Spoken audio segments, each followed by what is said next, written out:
Buenas noches. Normalmente cabría empezar esta intervención con saludos o con agradecimientos, pero yo quisiera comenzarla con una disculpa. Ya se sabe que los guatemaltecos, los chapines, somos expertos en disculparnos, aunque no tengamos culpas.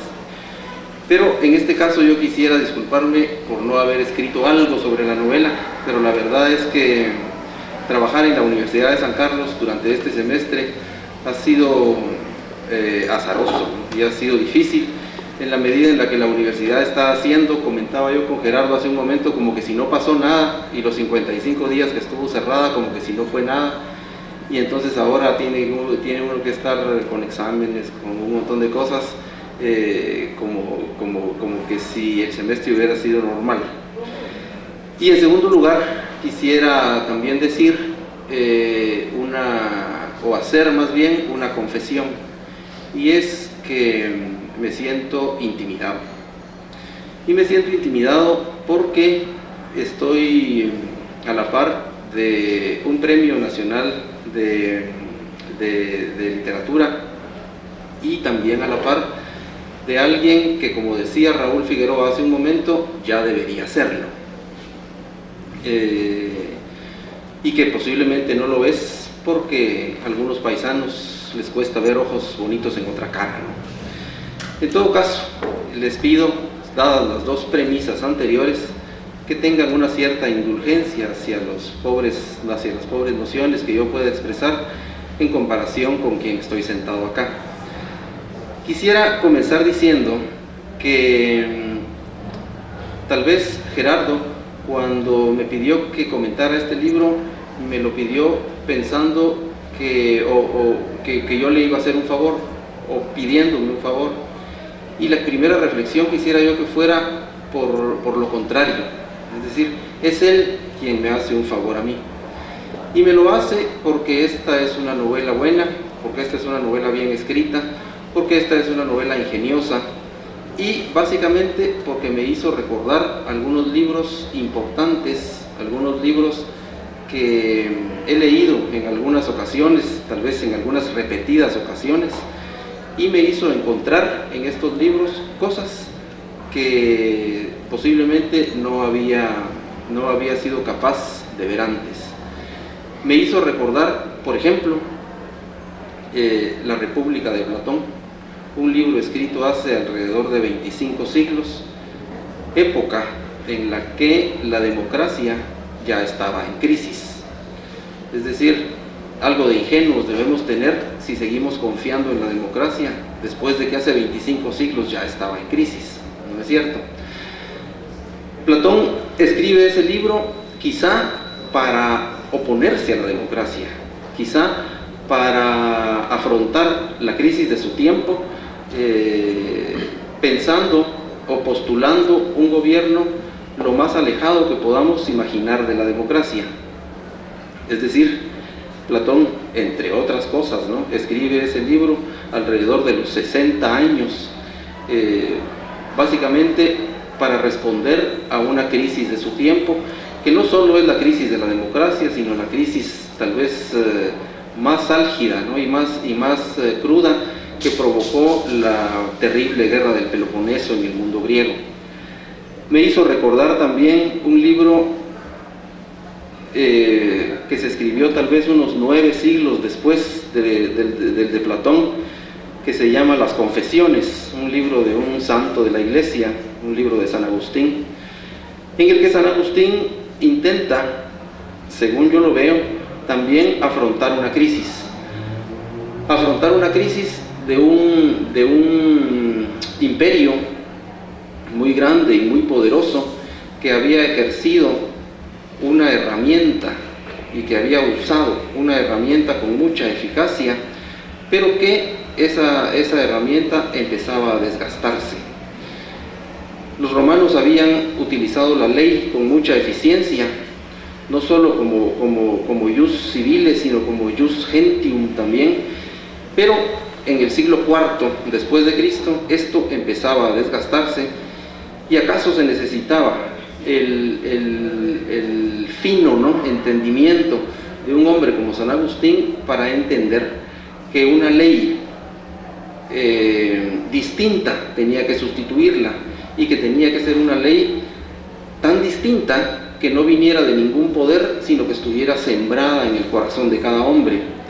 Y eso, digamos, y esa transformación personal es la que San Agustín se empeña en confesar, no en narrar, porque es distinto, ¿no?, confesar que narrar. En confesar en ese texto que se llama Las Confesiones.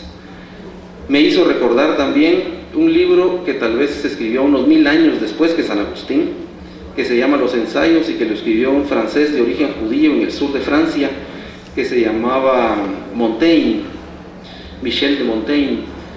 Un libro que también afronta una crisis muy grave, y una crisis de aristócratas, de obispos, de jerarcas de la Iglesia.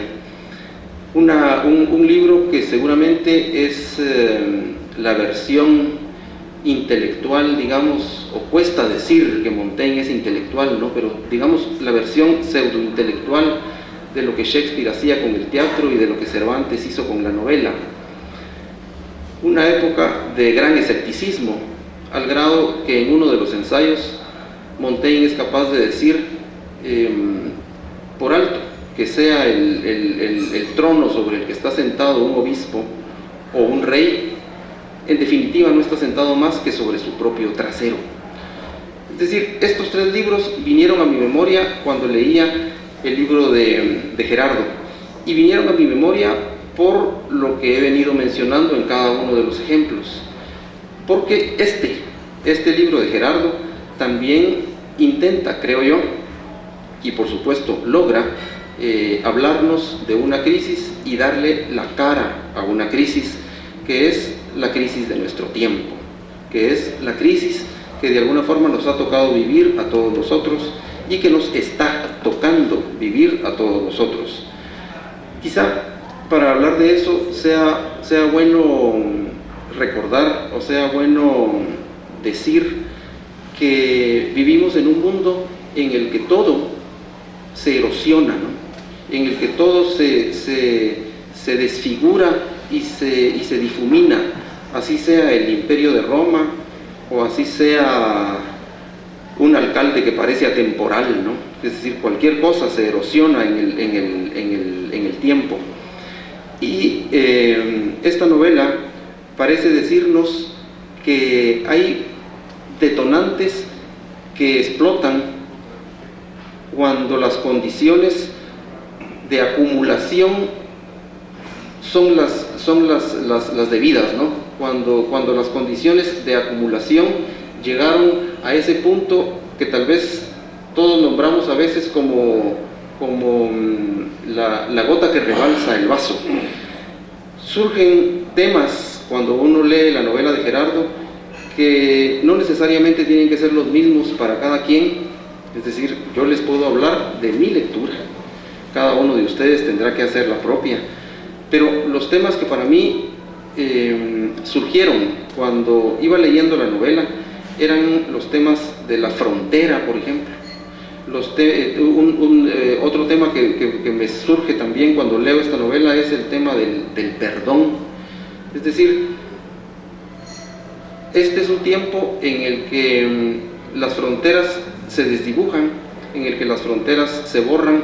Yo me pongo a pensar, por ejemplo, ¿qué estaba pensando el oficial alemán cuando construía esa frontera postiza, ¿no?, y artificial en medio de la ciudad de Berlín? ¿Qué pensaba el oficial alemán cuando construía el muro de Berlín? Seguramente, si era un creyente, ¿no?, seguramente si era un militante, y seguramente si era de buena intención, pensaba: estoy construyendo este muro porque de este lado está la igualdad, porque de este lado está la emancipación, y porque de este lado está la utopía, y lo estoy construyendo para que no se contamine de lo que hay del otro lado, ¿no? Porque del otro lado puede estar la desigualdad, del otro lado puede estar, en lugar de la emancipación, la alienación, y en lugar de la utopía, la decadencia. Pero 30 años después, en el 89, si es como es muy probable que este mismo oficial haya estado vivo, ¿qué podría pensar, no? Es decir, posiblemente, si tiene algunas luces, se le pueda ocurrir: ahora la frontera ya no es esta, ¿no? Ahora la frontera es la que hay entre México y los Estados Unidos. Ahora la frontera es la que separa a los saharauis de Marruecos, qué sé yo. Con respecto al tema del perdón, uno puede también ponerse a pensar y decir: ¿por qué es tan difícil el perdón, no? ¿Por qué es tan difícil esa simetría entre el perdón y la culpa? Cosa que seguramente los guatemaltecos sabemos bastante bien. En todo caso, hay que decir, o tengo que decir, que para mí la novela de Gerardo, Un león lejos de Nueva York, nos habla de temas como la frontera, de temas como el perdón, que en realidad son conceptos, ¿no? Que en realidad son nociones abstractas, que en realidad, como platicábamos con mi amigo Edmundo hace un momento, cuando él me hablaba un poco de la libertad, me decía: ¿y eso qué es? Es decir, no es esa estatua con una antorcha en la entrada del puerto de Nueva York. La justicia no es esa mujer con los ojos cerrados y con una balanza en la mano. En todo caso, tendríamos que decir que en la novela de Gerardo, los conceptos, esos conceptos clásicos, ¿no? Esos conceptos sobre los cuales descansan las grandes convicciones en Occidente, están intervenidos, ¿no? Están cruzados, están sobrepuestos,